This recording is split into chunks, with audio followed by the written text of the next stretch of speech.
Hello প্রিয় viewers, আসসালামু আলাইকুম। কেমন আছেন সবাই? আশা করি ভালো আছেন। আপনাদেরকে স্বাগত জানাচ্ছি আপনাদের প্রিয় চ্যানেল ইনসাইটের আরেকটি ভিডিওতে। আজকে আমরা কথা বলবো আওয়ামী লীগের পুনরুত্থান কি সম্ভব? তৃণমূলের বাস্তবতা এবং নির্বাসিত নেতাদের পরিকল্পনা নিয়ে। আশা করব আপনারা ভিডিওটি কন্টিনিউ করবেন।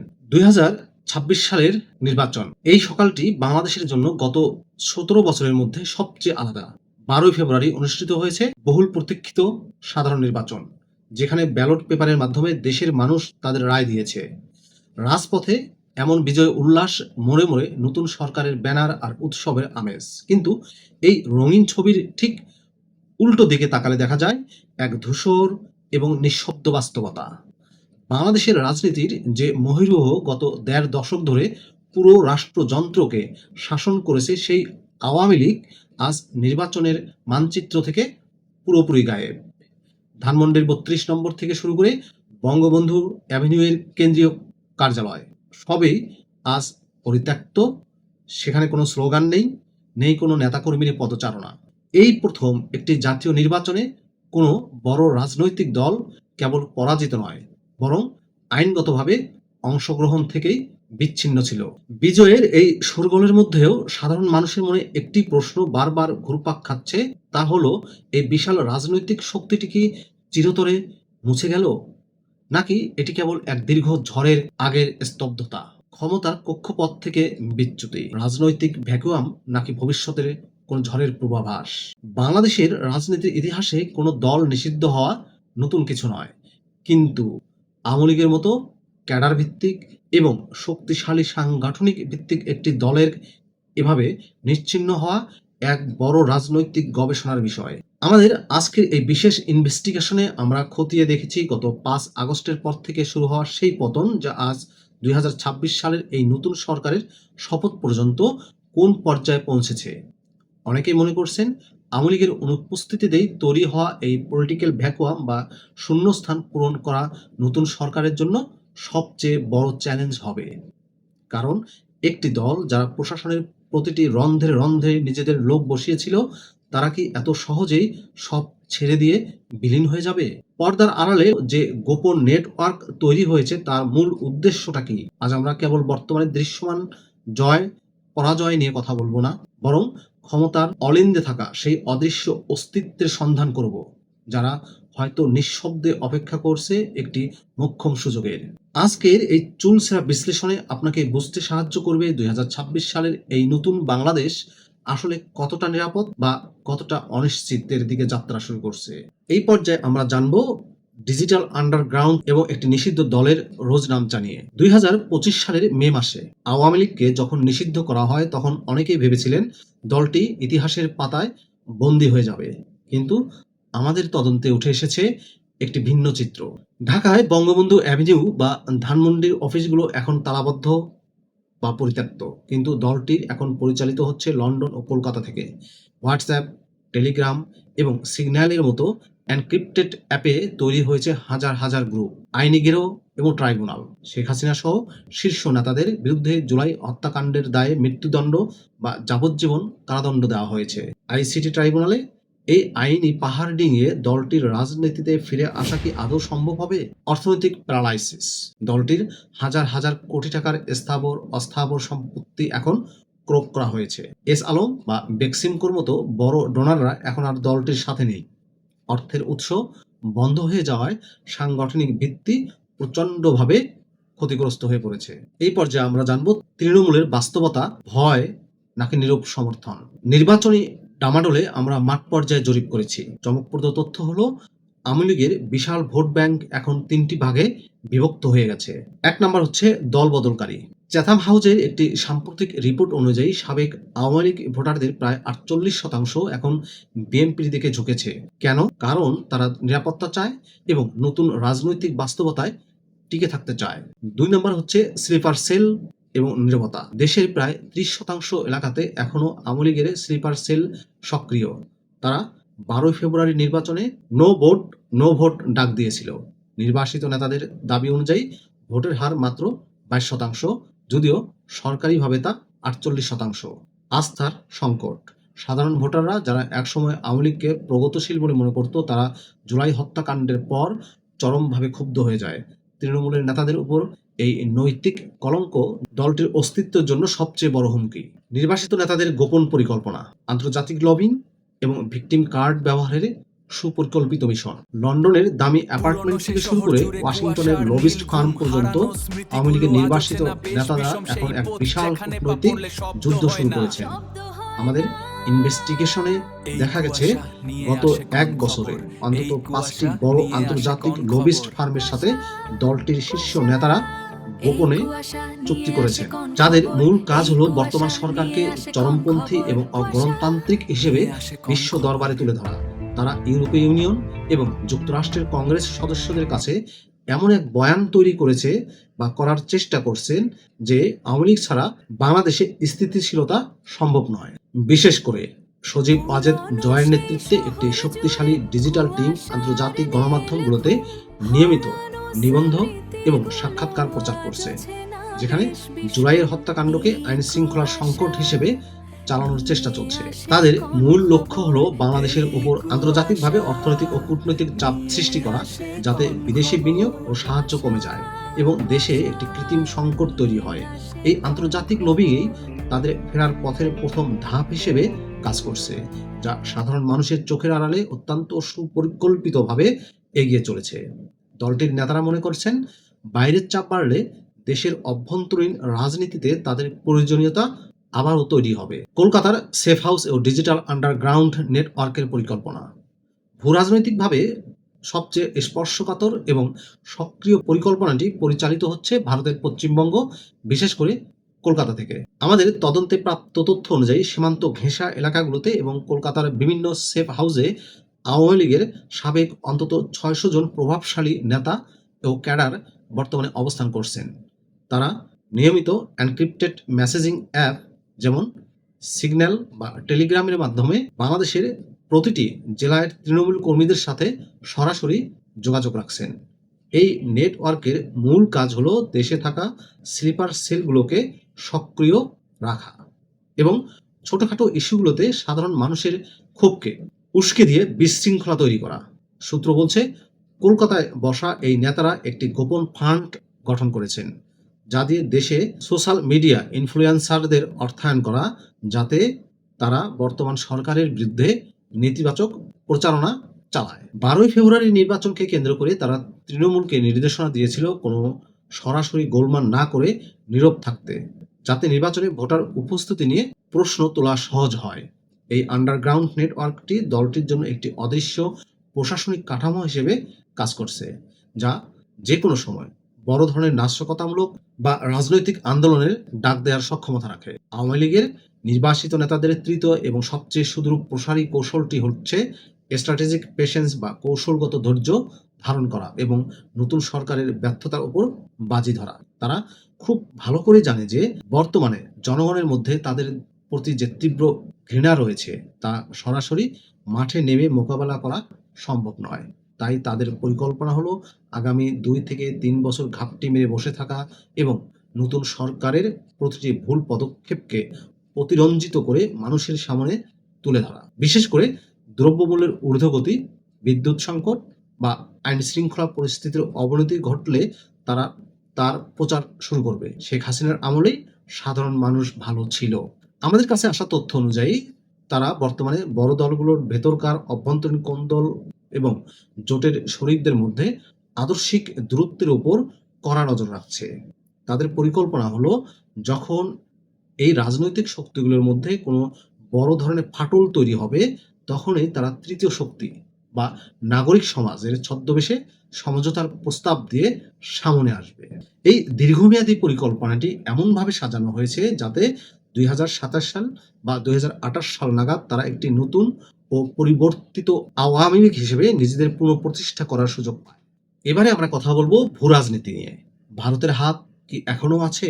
দিল্লির দ্বিমুখী নীতি কৌশলগত মিত্র নাকি কেবলই দাবার ঘুঁটি? ২০২৬ সালের এই সময়ে এসে দিল্লির নীতি নির্ধারকদের অবস্থানে এক বিশাল পরিবর্তন লক্ষ্য করা যাচ্ছে, যা আমাদের ইনভেস্টিগেশনে উঠে এসেছে। বিগত ১৫ বছর ভারত যেভাবে একতরফাভাবে আওয়ামী লীগকে সমর্থন দিয়ে এসেছে, বর্তমান বাস্তবতায় তারা সেই all eggs in one basket নীতি থেকে সরে এসেছে।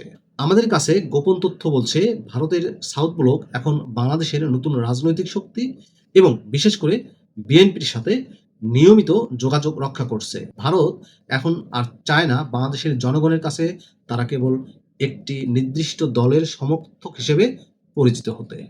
তবে এর মানে এই নয় যে তারা আওয়ামী লীগকে পুরোপুরি ছেড়ে দিয়েছে, বরং তারা দলটিকে একটি কৌশলগত রিজার্ভ হিসেবে হাতে রেখেছে।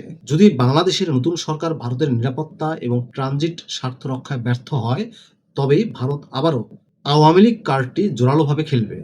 এই ওয়েট অ্যান্ড ওয়াচ বা অপেক্ষার নীতি আসলে আওয়ামী লীগকে দিল্লির উপর আরও বেশি নির্ভরশীল করে তুলেছে, যা দলটির নিজস্ব সিদ্ধান্ত নেওয়ার ক্ষমতাকে কমিয়ে দিয়েছে। সেভেন সিস্টার্সের নিরাপত্তা ও চরমপন্থা নিয়ে দিল্লির গোপন শঙ্কা। ভারতের জন্য বাংলাদেশ কেবল একটি প্রতিবেশী দেশ নয়, বরং তাদের উত্তর পূর্বাঞ্চলীয় রাজ্য বা সেভেন সিস্টার্স এর নিরাপত্তার মূল চাবিকাঠি। আওয়ামী লীগ ক্ষমতায় থাকাকালীন ভারত যেভাবে বিচ্ছিন্নতাবাদীদের দমনে ঢাকা থেকে নিঃশর্ত সমর্থন পেয়েছিল, বর্তমান পরিস্থিতিতে তারা সেই নিরাপত্তা গ্রান্টটি নিয়ে যথেষ্ট উদ্বিগ্ন। আমাদের ইনভেস্টিগেটিভ সূত্রগুলো বলছে ভারতীয় গোয়েন্দা সংস্থাগুলো মনে করে যে আওয়ামী লীগ পুরোপুরি মাঠ ছাড়া হলে বাংলাদেশে এমন এক রাজনৈতিক শূন্যতা তৈরি হতে পারে যা উগ্রপন্থী গোষ্ঠীগুলো দখল করে নিতে পারে। দিল্লির কর্মকর্তাদের একটি বড় অংশ মনে করে আওয়ামী লীগ দুর্বল হওয়া মানেই ভারতের সীমান্তে অস্থিরতা বেড়ে যাওয়া। আর তাই পর্দার আড়ালে ভারত আন্তর্জাতিক লবিস্টদের মাধ্যমে এখনো এমন একটি বয়ান তৈরির চেষ্টা করছে যে বাংলাদেশে স্থিতিশীলতা বজায় রাখতে আওয়ামী লীগের মতো একটি সেকুলার শক্তির উপস্থিতি খুবই জরুরি। এই নিরাপত্তা ইস্যুটি আসলে আওয়ামী লীগের জন্য এখনো দিল্লির দরজা খোলা রেখেছে, যা তাদের পুনরুত্থানের প্রধান ভূ রাজনৈতিক ভিত্তি হিসেবে কাজ করছে। শেখ হাসিনার দিল্লিতে অবস্থান ও কূটনৈতিক লেভারেজ হিসেবে ব্যবহারের কৌশল। 2026 সালে এসেও শেখ হাসিনার ভারতে অবস্থান এখন কেবল আশ্রয়ের বিষয় নয়, বরং এটি একটি বিশাল কূটনৈতিক দাবার ঘটিতে পরিণত হয়েছে। ভারত হাসিনাকে এখনো অন্য কোনো দেশে পাঠিয়ে দেয়নি, যা স্পষ্ট ইঙ্গিত দেয় যে দিল্লি তাকে তাদের পলিটিক্যাল লিভারেজ বা অদৃশ্য চাপ প্রয়োগের অস্ত্র হিসেবে ব্যবহার করতে চায়। ইনভেস্টিগেশনে জানা গেছে ভারত হাসিনাকে বাংলাদেশের নতুন সরকারের বিরুদ্ধে একটি বদ্রীনাথ কার্ড হিসেবে রেখে দিয়েছে। অর্থাৎ যদি নতুন সরকার দিল্লির স্বার্থ বিরোধী কোনো বড় পদক্ষেপ নেয়, তবে দিল্লি হাসিনাকে রাজনৈতিকভাবে সক্রিয় করার সুযোগ দিতে পারে। তবে এর একটি নেতিবাচক দিকও আছে। বাংলাদেশের সাধারণ মানুষের মধ্যে যে তীব্র ভারত বিদ্বেষ দানা বেঁধেছে তা আওয়ামী লীগের পুনরুত্থানকে আরো কঠিন করে তুলেছে। ভারত যত বেশি আওয়ামী লীগের ছায়া হয়ে থাকতে চাইবে, বাংলাদেশের মাটিতে দলটির গণবিচ্ছিন্নতা তত বেশি বাড়বে। দিল্লির এই হাত থাকাটাই এখন আওয়ামী লীগের জন্য সবচেয়ে বড় আশীর্বাদ এবং একই সাথে জনসমর্থন পুনরুত্থানের পথে প্রধান চ্যালেঞ্জ হয়ে দাঁড়িয়েছে। পুনরুত্থানের পথে বড় দেয়াল তাহলে কি কি বাধা দিচ্ছে? জুলাই বিপ্লবের রক্তক্ষয়ী স্মৃতি এবং জেনজি প্রজন্মের অনমনীয় অবস্থান। আওয়ামী লীগের ফেরার পথে সবচেয়ে বড় মনস্তাত্ত্বিক দেয়াল হচ্ছে 2024 সালের জুলাই আগস্টের সেই অভূতপূর্ব গণ অভ্যুত্থান। বাংলাদেশের ইতিহাসে কোনো রাজনৈতিক দলের বিরুদ্ধে এত বড় এবং স্বতঃস্ফূর্ত ছাত্র জনতার জাগরণ আগে কখনো দেখা যায়নি। আমাদের ইনভেস্টিগেশন বলেছে 2026 সালেও বাংলাদেশের নতুন ভোটাররা বা জেনজি প্রজন্মের কাছে আওয়ামী লীগ একটি রাজনৈতিক দলের চেয়ে বেশি ফ্যাসিবাদী শক্তি হিসেবে চিহ্নিত। রাজপথে ঝরে পড়া হাজারো প্রাণ এবং ইন্টারনেটে ছড়িয়ে থাকা সেই বিভীষিকাময় ভিডিওগুলো তরুণদের মনে দলটির প্রতি এমন এক স্থায়ী ঘৃণা তৈরি করেছে যা সহজে মুছে যাওয়ার নয়। এমনকি যারা একসময় আওয়ামী লীগের সমর্থক ছিল, সেই তরুণরাও এখন নিজেদের পরিচয় দিতে লজ্জিত বোধ করে। এই প্রজন্মের সমর্থন ছাড়া কোনো দলের পক্ষে দীর্ঘমেয়াদে রাজনীতিতে টিকে থাকা অসম্ভব। ফলে আওয়ামী লীগ যদি তার রাজনীতির ধরনে আমূল পরিবর্তন না আনে, তবে এই নতুন প্রজন্মের ভোট ব্যাংক তাদের জন্য চিরতরে বন্ধ হয়ে যাবে, যা দলটির পুনরুত্থানের পথে প্রধান অন্তরায়। নেতৃত্বের চরম শূন্যতা এবং পারিবারিক বলয়ের বাইরে বিকল্পের অভাব। আওয়ামী লীগের সাংগঠনিক কাঠামোর দিকে তাকালে দেখা যায় গত 15 বছরে দলটি সম্পূর্ণভাবে একজন ব্যক্তি এবং একটি পরিবারের উপর নির্ভরশীল হয়ে পড়েছিল। 5ই আগস্টের পর সেই শীর্ষ নেতৃত্বের অনুপস্থিতিতে দলটি এখন একটি মাথাহীন সংগঠনে পরিণত হয়েছে। আমাদের মাঠ পর্যায়ের বিশ্লেষণে দেখা যাচ্ছে বিদেশে পলাতক শীর্ষ নেতাদের সাথে তৃণমূলের যোগাযোগ থাকলেও দেশে সরাসরি নেতৃত্ব দেওয়ার মতো কোনো গ্রহণযোগ্য মুখ বর্তমানে নেই। দ্বিতীয় বা তৃতীয় সারির যে নেতারা দেশে আছেন তাদের বেশিরভাগ হয় কারাগারে অথবা জনরোষের ভয়ে আত্মগোপনে আছেন। দলটির ভেতরে অভ্যন্তরীণ গণতন্ত্রের চর্চা না থাকায় এমন কোনো সাহসী নেতৃত্ব গড়ে ওঠেনি যারা এই ক্রান্তিকালে দলকে টেনে তুলবে। শেখ পরিবারের বাইরে অন্য কাউকে নেতা হিসেবে মেনে নেওয়ার মতো মানসিকতা দলের হার্ড কোর সমর্থকদের মধ্যে নেই। আবার বর্তমান পরিস্থিতিতে শেখ পরিবারের কারো ফিরে আসার সম্ভাবনাও অসম্ভব। এই নেতৃত্বের দ্বিধা এবং শূন্যতায় দলটিকে পুনর্গঠন করার পথে এক বিশাল দেয়াল হয়ে দাঁড়িয়েছে। প্রাতিষ্ঠানিক ও সাংবিধানিক আইনি বেরি এবং প্রশাসনিক শুদ্ধি অভিযান। আওয়ামী লীগের ফেরার পথে তৃতীয় ও সবচেয়ে বড় প্রযুক্তিগত বাধা হলো বর্তমান সরকারের নেওয়া প্রশাসনিক ও আইনি সংস্কার। 2025 সালের মাঝামাঝি সময়ে দলটির নিবন্ধন স্থগিত হওয়া এবং গণহত্যাকারী হিসেবে আন্তর্জাতিক অপরাধ ট্রাইব্যুনালে বিচার শুরু হওয়া তাদের জন্য এক মরণ ফাঁদ। নতুন নির্বাচনী আইনে এমন কিছু ধারা যুক্ত করা হয়েছে যেখানে মানবতা বিরোধী অপরাধে অভিযুক্ত কোনো সংগঠন বা তার অনুসারীরা নির্দিষ্ট সময় পর্যন্ত কোনো নির্বাচনে অংশ নিতে পারবে না। শুধু তাই নয়, বিগত 15 বছর ধরে প্রশাসনে যে দলীয় ক্যাডার সংস্কৃতি গড়ে উঠেছিল, পুলিশ ও ব্যুরোক্রেসিতেও চালানো শুদ্ধি অভিযানের ফলে সেই ব্যাকআপ সাপোর্ট এখন আর দলটির হাতে নেই। ফলে অতীতে যেভাবে প্রশাসনকে ব্যবহার করে দলটির ভোট কেন্দ্র দখল বা ক্ষমতার দাপট দেখাতো, সেই প্রশাসনিক ভিত্তি এখন ধূলিসাৎ। এই আইনি ও প্রশাসনিক প্রতিবন্ধকতাগুলো এমনভাবে সাজানো হয়েছে যে আওয়ামী লীগ যদি নাম পরিবর্তন করেও ফিরতে চায়, তবে তাদের প্রতিটি পদক্ষেপে আইনি বাধার সম্মুখীন হতে হবে। আওয়ামী লীগে ফিরে আসা কি সম্ভব? আমরা এবার একটি চুলচেরা বিশ্লেষণ করব। আওয়ামী লীগের পুনরুত্থানের পথে প্রথম এবং প্রধান দেয়াল হলো দলটির পরিবারতান্ত্রিক কাঠামো। গত 15 বছর শেখ হাসিনাকে কেন্দ্র করে দলটির অস্তিত্ব আবর্তিত হয়েছে, কিন্তু 2026 সালের এই প্রেক্ষাপটে তাকে ছাড়াই দলটিকে টিকে থাকার লড়াই করতে হচ্ছে। আমাদের ইনভেস্টিগেশন বলছে ভারতের কলকাতায় অবস্থানরত তৃণমূল পর্যায়ের অন্তত 40% নেতা মনে করেন শেখ পরিবারের বাইরের কোনো ক্লিন ইমেজ নেতার হাতে নেতৃত্ব না দিলে বর্তমান প্রজন্মের কাছে দলটির কোনো গ্রহণযোগ্যতা থাকবে না। কিন্তু সমস্যা হলো গত 1.5 দশকে আওয়ামী লীগের ভেতরে এমন কোনো বিকল্প নেতৃত্ব গড়ে উঠতে দেয়া হয়নি যিনি এককভাবে দলের হাল ধরতে পারেন। বর্তমানে দলটির একটি অংশ নির্দেশনায় পরিচালিত হচ্ছে, কিন্তু মাঠে থাকা কর্মীরা চায় এমন কাউকে যিনি সরাসরি বাংলাদেশ থেকে ঝুঁকি নিতে পারেন। এই নেতৃত্বের টানপোড়েন যদি নিরসন না হয়, তবে দলটির একাধিক ক্ষুদ্র গ্রুপে বিভক্ত হয়ে যাওয়ার প্রবল আশঙ্কা রয়েছে, যা তাদের ফেরার পথকে চিরতরে বন্ধ করে দিতে পারে। জাতীয় ক্ষমা প্রার্থনা এবং জুলাই হত্যাকাণ্ডের বিচারিক দায়। রাজনীতিতে ফেরার দ্বিতীয় শর্তটি হলো নৈতিক দায়ভার গ্রহণ করা, যা বর্তমান আওয়ামী লীগের জন্য সবচেয়ে কঠিন পরীক্ষা। 2024 সালের জুলাই গণহত্যার দায়ে আইসিটি ট্রাইব্যুনাল ইতিমধ্যেই শীর্ষ নেতাদের মৃত্যুদণ্ড কার্যকর করার প্রক্রিয়া আছে, যা দলটির গায়ে গণহত্যাকারী তকমা স্থায়ীভাবে লাগিয়ে দিয়েছে। আমাদের গবেষণায় দেখা গেছে সাধারণ মানুষ ও বিশেষ করে তরুণ প্রজন্মের ক্ষোভ নিরসনের একমাত্র পথ ছিল দলগতভাবে ক্ষমা প্রার্থনা করা, কিন্তু নির্বাসিত নেতৃত্ব এখনো সেই পথ এড়িয়ে চলছে। তারা বরং আন্তর্জাতিক লবিস্টের মাধ্যমে এই বিচারকে রাজনৈতিক প্রতিহিংসা হিসেবে প্রচারের চেষ্টা করছে, যা দেশে থাকা তাদের সাধারণ সমর্থকদের আরও বেশি ঝুঁকির মুখে ফেলছে। যদি দলটি এই ভয়াবহ অপরাধের দায় স্বীকার করে নিঃশর্ত ক্ষমা না চায় এবং নিজেদের অপরাধী অংশটিকে দল থেকে বহিষ্কার না করে, তবে বাংলাদেশের মাটিতে তাদের কোনো রাজনৈতিক সমাবেশ করার অধিকার নাগরিক সমাজ মেনে নেবে না। ফলে আইনি বৈধতা ফিরে পেলেও সামাজিক ও নৈতিক বৈধতা ফিরে পাওয়া তাদের জন্য প্রায় অসম্ভব। আদর্শিক বিবর্তন ও রাজনৈতিক পুনঃব্র্যান্ডিং এর লড়াই। আওয়ামী লীগ দীর্ঘকাল মুক্তিযুদ্ধের চেতনা এবং ধর্মনিরপেক্ষতাকে একচেটিয়া ব্র্যান্ডিং ব্যবহার করেছে। 2026 সালের নতুন বাংলাদেশে তা চ্যালেঞ্জের মুখে। বর্তমানে রাজনীতিতে জুলাই চার্টার বা ইনক্লুসিভ ডেমোক্রেসির যে নতুন বয়ান তৈরি হয়েছে, সেখানে আওয়ামী লীগের পুরনো স্লোগানগুলো এখন অচল মনে হয়। আমাদের ইনভেস্টিগেটিভ সূত্রগুলো জানাচ্ছে আওয়ামী লীগের একটি অংশ এখন সোশ্যাল ডেমোক্রেটিক ধারার নতুন কোনো নামে দলটিকে পুনঃব্র্যান্ডিং করার গোপন পরিকল্পনা করছে, যাতে তারা নিষিদ্ধ হওয়ার তকমা থেকে মুক্তি পেতে পারে।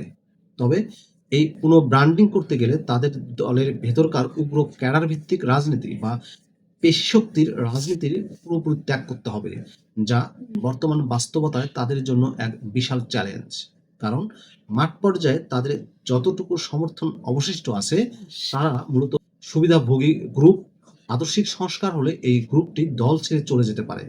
তাই রাজনৈতিকভাবে টিকে থাকতে হলে তাদের সম্পূর্ণ নতুন একটি ম্যানিফেস্টো নিয়ে আসতে হবে, যা 2026 সালের তরুণ প্রজন্মের মেন্টালিটির সাথে সামঞ্জস্যপূর্ণ। আমরা আজ আওয়ামী লীগের অন্ধকারের দিকগুলো এবং তাদের ফেরার সমীকরণগুলো আপনাদের সামনে তুলে ধরলাম। এখন প্রশ্নটি আপনার কাছে, আপনি কি মনে করেন একটি দল যারা 15 বছর ধরে এক ন্যাকতন্ত্র চালিয়েছে এবং জুলাইয়ের মতো ভয়াবহ রক্তপাত ঘটিয়েছে, তাদের কি বাংলাদেশের রাজনীতিতে আর কোনো জায়গা থাকা উচিত? নাকি আপনি মনে করেন গণতন্ত্রের খাতিরে প্রতিটি দলকে ভিন্ন মোড়কে হলেও ফেরার সুযোগ দেওয়া প্রয়োজন? আপনার সুচিন্তিত মতামত আমাদের কমেন্ট বক্সে জানান। আপনার একটি মন্তব্য হয়তো আগামী দিনের রাজনৈতিক বিতর্কে নতুন মাত্রা যোগ করবে। যদি আমাদের এই আজকের ইনভেস্টিগেশনটি আপনার ভালো লেগে থাকে এবং আপনি চান আমরা বাংলাদেশের অন্যান্য দলগুলোর অভ্যন্তরীণ পরিস্থিতি নিয়ে এভাবেই ভিডিও বানাই, তবে অবশ্যই ভিডিওটি লাইক করুন, শেয়ার করে অন্যদের জানার সুযোগ করে দিন। আর যারা এখনো আমাদের চ্যানেলে নতুন, চ্যানেলটি সাবস্ক্রাইব করেননি, তারা সাবস্ক্রাইব করে বেল আইকনটি বাজিয়ে রাখুন, যাতে পরবর্তীতে কোনো এক্সক্লুসিভ রিপোর্ট আপনি মিস না করেন। আজ এ পর্যন্তই, দেখা হবে আগামী পর্বে।